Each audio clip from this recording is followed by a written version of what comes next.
Bismillahirrahmanirrahim. Merdeka. Kemerdekaan adalah karunia Tuhan yang diwujudkan dan diperjuangkan oleh pahlawan kita dengan tetes darah dan pengorbanan yang sangat luar biasa.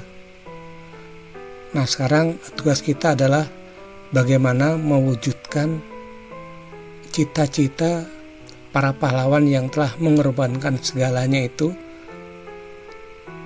demi terwujudnya Indonesia yang adil, makmur, dan sejahtera.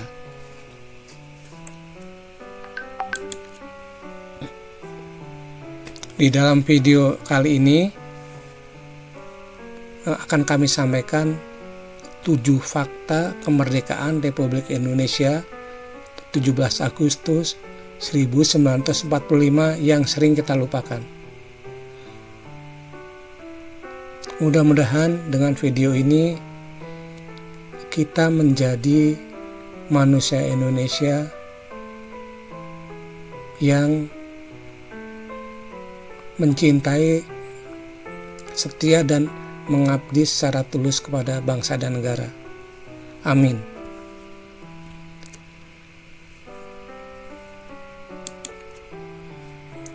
Fakta yang pertama. Pada tanggal 16 Agustus 1945 pukul 03.00 dini hari, sekelompok pemuda yaitu Hairul Saleh, Sukarni, D.N. Aidit, Wikana, dan beberapa teman lainnya membawa Bung Karno dan Bung Hatta ke Rengas Dengklok, Karawang, Jawa Barat.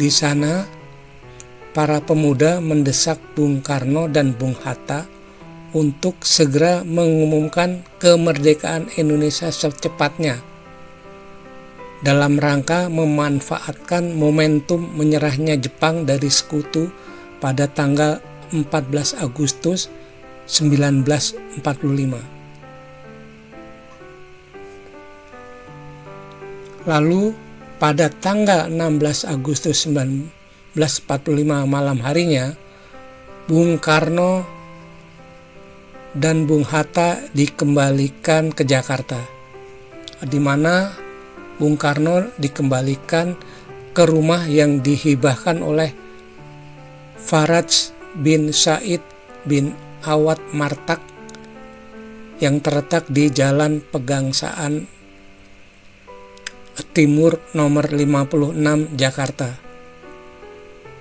Ini adalah alamat yang kita kenal sebagai tempat proklamasi kemerdekaan kita dilaksanakan.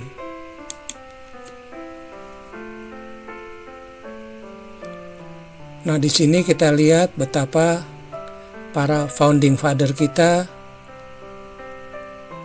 sedang berunding mengenai nasib bangsa ini sambil disaksikan oleh beberapa tokoh muda.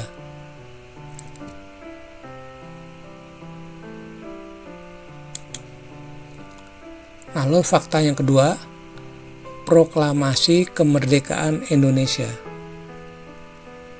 Akhirnya Bung Karno dan Bung Hatta memproklamirkan kemerdekaan Indonesia pada tanggal 17 Agustus 1945 yang bertepatan dengan hari Jumat 9 Ramadan 1334 Hijriah.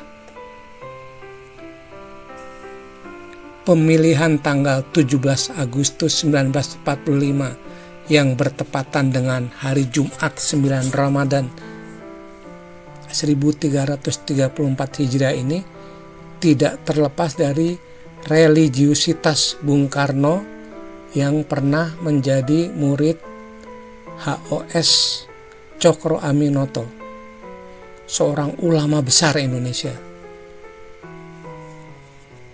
Proklamasi kemerdekaan Republik Indonesia dibacakan oleh Bung Karno dan Bung Hatta di rumah yang terletak di Jalan Pegangsaan Timur nomor 56 Jakarta.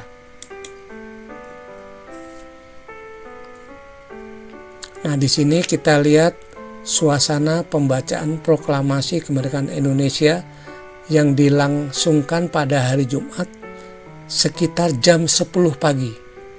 Jadi menjelang sholat Jumat. Nah, di sini ini proklamasi ini dibacakan oleh Bung Karno. Sekedar info, Bung Karno adalah seorang insinyur lulusan arsitektur ITB. Dan nama lengkap beliau adalah Ahmad Soekarno.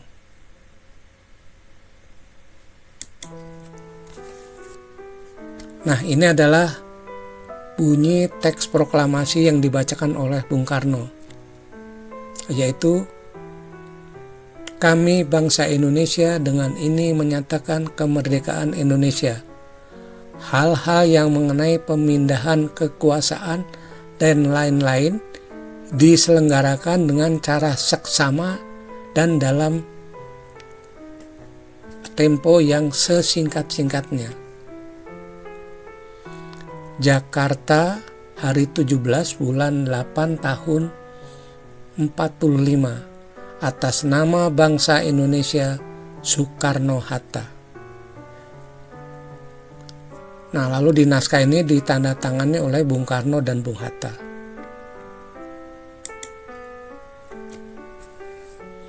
Seusai membacakan proklamasi kemerdekaan, Bung Karno mengajak para hadirin untuk berdoa.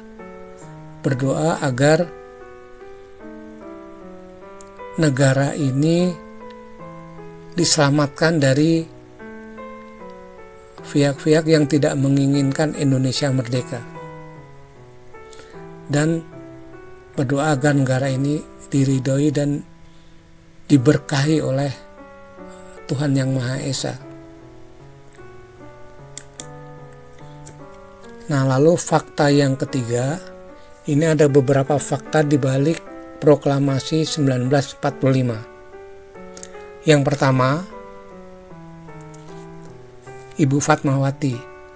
Beliau adalah yang menjahit bendera merah putih dengan ukuran 3 kali 2 meter. Sekarang bendera tersebut dikenal sebagai bendera pusaka. Dan ukuran 3 kali 2 menjadi standar ukuran bendera kebangsaan. Nah, bendera pusaka ini memang tidak pernah dikibarkan lagi, tapi selalu dibawa sebagai pendamping bendera duplikat dalam setiap upacara kenegaraan yang dilaksanakan di Istana Merdeka setiap tanggal 17 Agustus. Nah, lalu yang kedua adalah Sayuti Melik. Beliau ini adalah pejuang yang mengetik naskah proklamasi. Lalu yang ketiga adalah Laksamana Maeda Tadashi. Beliau memang orang Jepang, tapi beliau bersimpati kepada Indonesia dan menyediakan rumahnya untuk menjadi tempat yang aman bagi pendiri bangsa dalam merumuskan naskah proklamasi kemerdekaan. Yang keempat, Faraj bin Said bin Awad Martak, di mana beliau menghibahkan rumahnya yang di Jalan Pegangsaan Timur nomor 56 yang menjadi lokasi proklamasi, dihibahkan kepada Bung Karno. Dalam hal ini Bung Karno dianggap Indonesia. Nah, jadi Faraj bin Said bin Awad Martak ini menghibahkan rumahnya kepada bangsa Indonesia. Lalu ada catatan tambahan bahwa Faraj bin Said bin Awad Martak ini adalah warga Indonesia keturunan dari Timur Tengah yang merupakan paman dari Yusuf Martak, ketua GNPF Ulama saat ini. Nah, ini adalah penampakan rumah di Jalan Pegangsaan nomor 56 Jakarta yang dihibahkan oleh Faraj bin Said bin Awad Martak. Dan di sebelah kiri atas adalah foto beliau.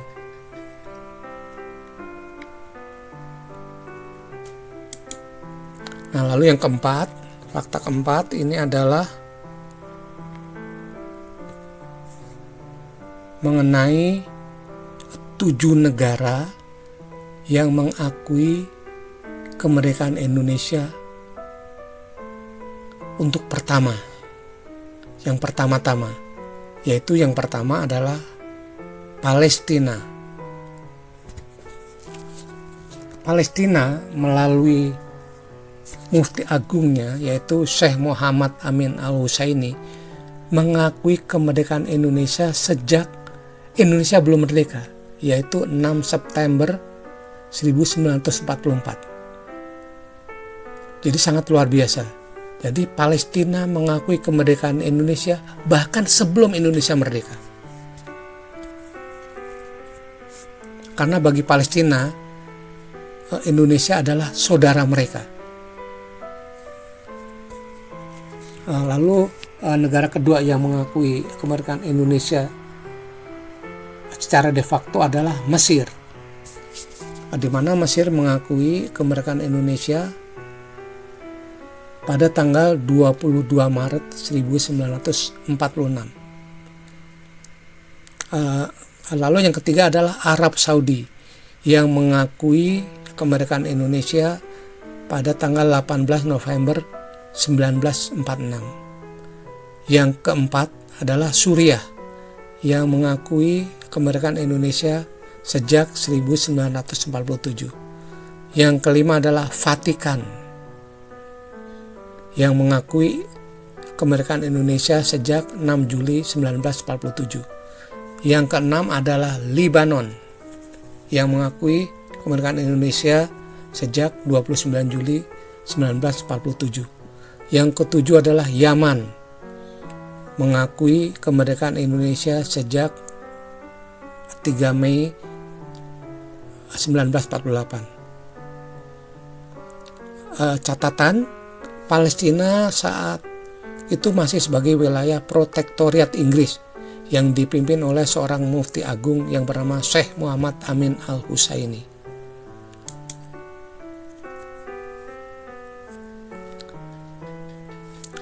Nah, ini adalah foto dari Mufti Agung Palestina Syekh Muhammad Amin Al-Husaini. Meski saat itu Palestina sendiri belum merdeka, tapi Mufti Agung Palestina telah mengakui Indonesia yang disebutnya sebagai saudara. Ironisnya, justru Palestina sampai saat ini masih belum merdeka secara penuh karena masih dijajah oleh Zionis Israel.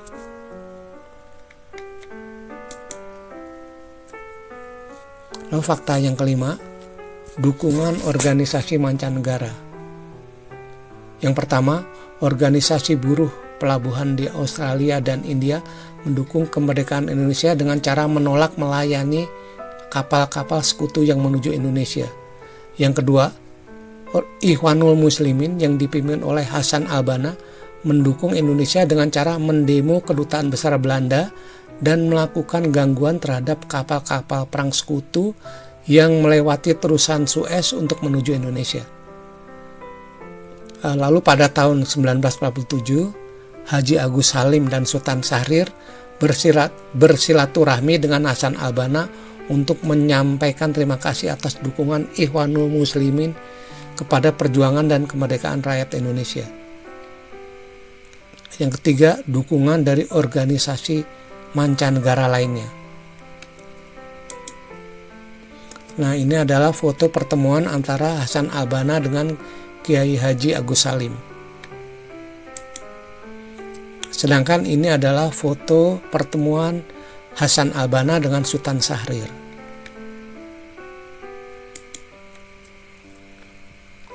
Nah, lalu jasa NU, Muhammadiyah, dan Ormas Islam lainnya. Ini merupakan fakta ke-6. Yang pertama, Kiai Haji Hasyim Asy'ari mendirikan Nahdlatul Ulama pada tanggal 31 Januari 1926. Dalam perjuangannya melawan penjajah, NU berada di garis depan dengan fatwa jihad yang dikeluarkan oleh Kiai Haji Hasyim Asy'ari. Selain berjuang di medan tempur dan pesantren, warga Nahdliyin juga berjuang di parlemen di bidang diplomasi. Berikut beberapa nama tokoh NU yang sangat berjasa bagi kemerdekaan Indonesia. yaitu Kiai Haji Hashim Asy'ari, Kiai Haji As'ad Syamsul Arifin, Kiai Haji Zainul Arifin, Kiai Haji Maskur, Kiai Haji Idam Khalid, Kiai Haji Wahid Hasyim. Nah, Wahid Hasyim ini adalah ayahanda dari Gus Dur. Kiai Haji Zainal Mustafa, Kiai Haji Abdul Wahab Hasbullah, Kiai Haji Samun, dan banyak tokoh-tokoh NU lainnya yang sangat berjasa yang tidak dapat kami tulis satu persatu. Ini adalah beberapa tokoh NU yang berjasa untuk kemerdekaan Indonesia yang sudah mendapatkan gelar pahlawan nasional dari negara.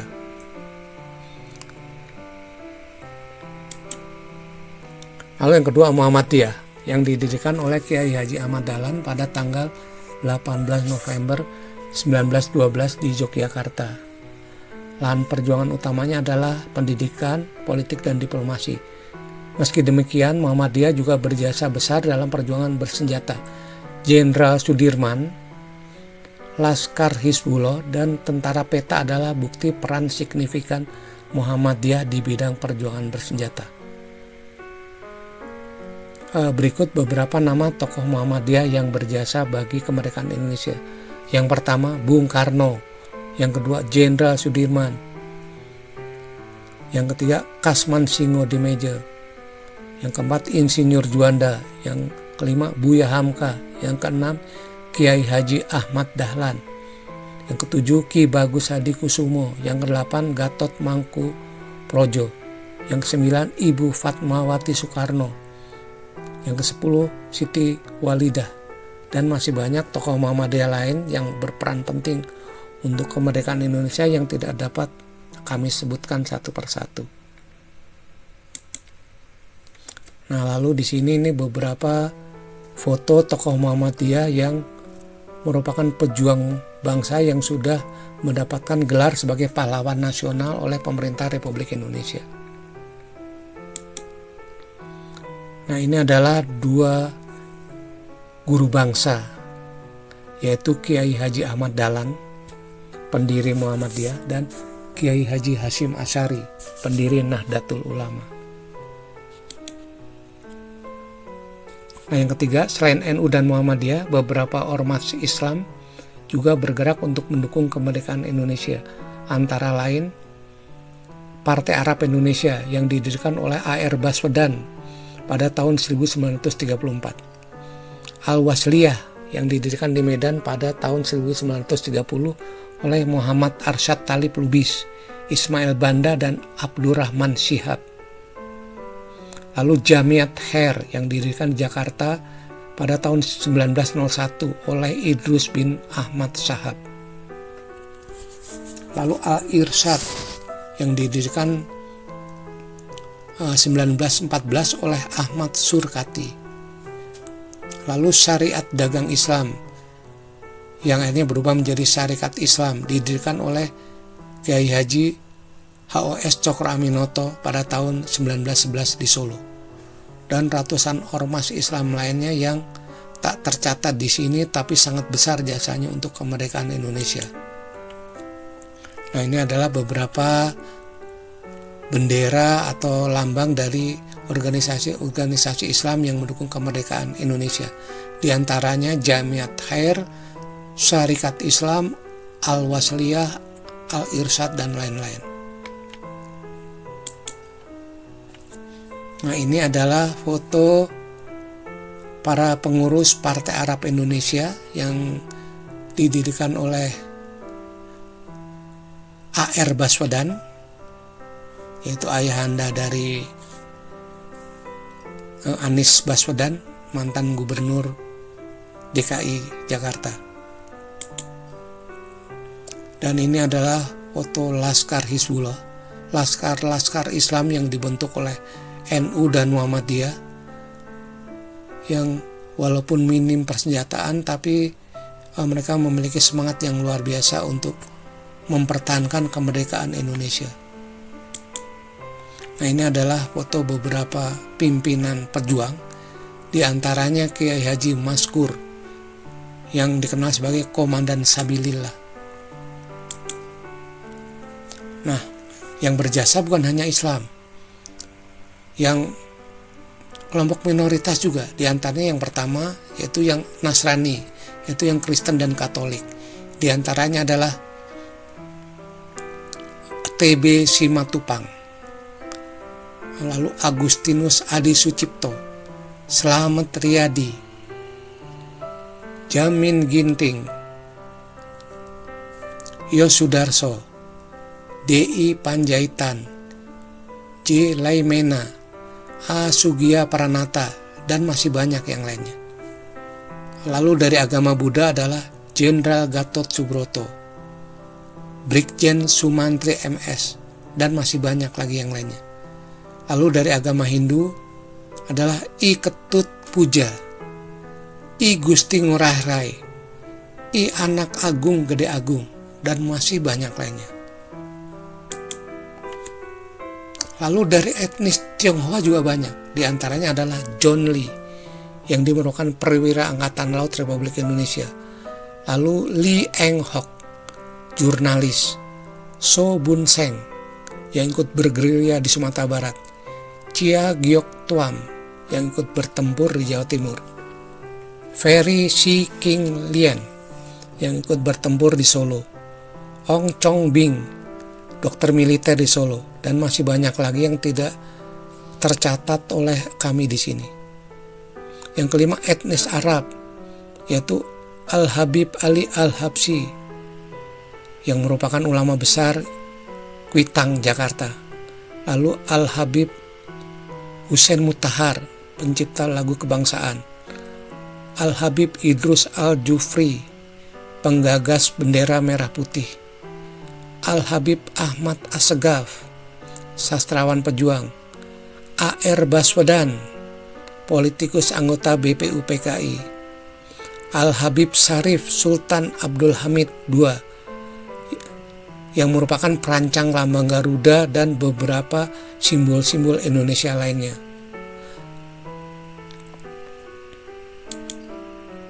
Nah, ini adalah beberapa foto dari para pejuang Indonesia yang berasal dari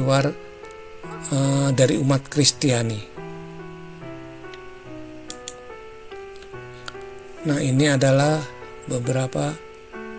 ini ada dua wajah dari pejuang Indonesia, yang satu dari Buddha, yang sebelah kanan I Gusti Ngurah Rai dari Hindu. Nah, ini adalah saudara kita dari etnis Tionghoa, yaitu Laksamana John Lee, yang bahu-membahu di TNI untuk bertempur melawan penjajah Belanda. Nah, lalu ini adalah beberapa tokoh ulama yang berperan dalam kemerdekaan Republik Indonesia, diantaranya Al-Habib Ali Al-Habsyi, Al-Habib Hussein Mutahar, Al-Habib Idrus Al-Jufri, Al-Habib Ahmad Assegaf, Haji Abdul Rahman Baswedan, atau nama A.R. Baswedan, yaitu ayahanda dari Anies Baswedan. Al-Habib Syarif Sultan Abdul Hamid, dan lain-lainnya. Epilog, sudah 78 tahun kita merdeka, tapi cita-cita para pahlawan belum terwujud, bahkan makin menjauh.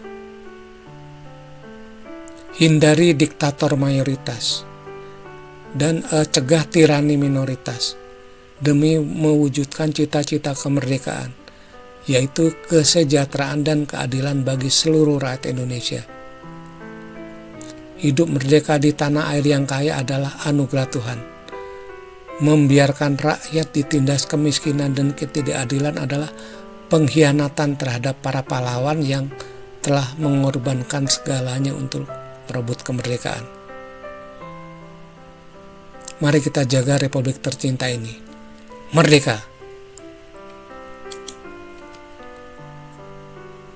Akhir kata, saya ucapkan terima kasih atas kesediaannya menonton video kami ini. Semoga bermanfaat. Amin. Hormat kami, Wildeman Firdaus. Wassalamualaikum warahmatullahi wabarakatuh.